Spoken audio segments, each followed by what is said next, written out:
दुसरीकडे पुण्यात दोन्ही राष्ट्रवादीची युती फिसकटल्याची माहिती आहे।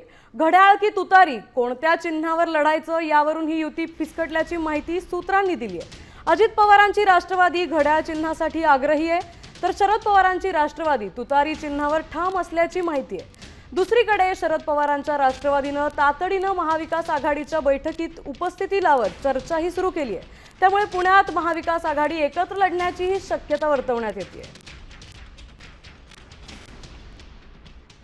राष्ट्रवादी एकत्रीकरणावर आता नेमका काय निर्णय होणार याकडे सगळ्याच महाराष्ट्राचं उभं लक्ष लागून राहिलेलं आहे। पुणे महापालिकेसाठी दोन्ही पक्ष एकत्र येत होते, असं असतानाच आता हीच होणारी युती फिसकटली आहे का?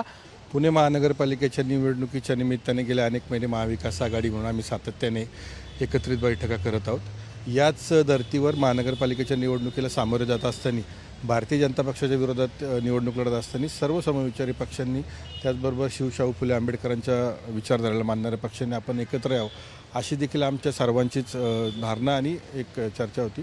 त्याच अनुषंगाने महाविकास आघाडीसोबतच सन्माननीय अजितदादा पवारांच्या राष्ट्रवादी काँग्रेस पक्षाच्याही सोबत त्यांच्या वतीने काही सन्माननीय पदाधिकारी यांची सातत्याने बैठका चालू होत्या, पण त्याबाबत पुढं काही जास्त चर्चा न गेल्यामुळं आम्ही नॅचरली ज्या महाविकास आघाडी म्हणून जी काही गोष्टीची आमची आजपर्यंत चर्चा चालू होती त्या दृष्टीने ती चर्चा आता अंतिम टप्प्यात आली आहे आणि जवळपास आज उद्याच मध्ये सर्व सन्माननीय पदाधिकारी याबाबतची अंतिम घोषणा करून यादी फायनल करतील। कॅमेरामन किरण काजेसह अक्षय बडवे, साम टीव्ही न्यूज, पुणे।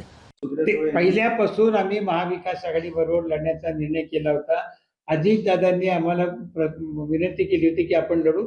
एक प्रोटोकॉल, एक काहीतरी प्रथा म्हणून आम्ही त्यांना कळवलं की आम्ही तुमच्या बरोबर येऊ शकत नाही, हे आम्ही कळवण्यासाठी फक्त गेलो होतो।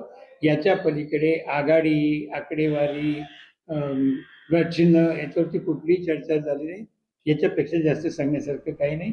आम्ही काल महाविकास आघाडी म्हणून शांताई हॉटेलवरती शिवसेना, काँग्रेस आणि आमचा पक्ष आम्ही सगळ्यांची, आपणही पाहिलं त्याचे व्हिज्युअल्स घेतलेले आहे आणि आमची सकारात्मक चर्चा चालू आहे। आज संध्याकाळपर्यंत अंतिम निर्णयापर्यंत आम्ही येऊ।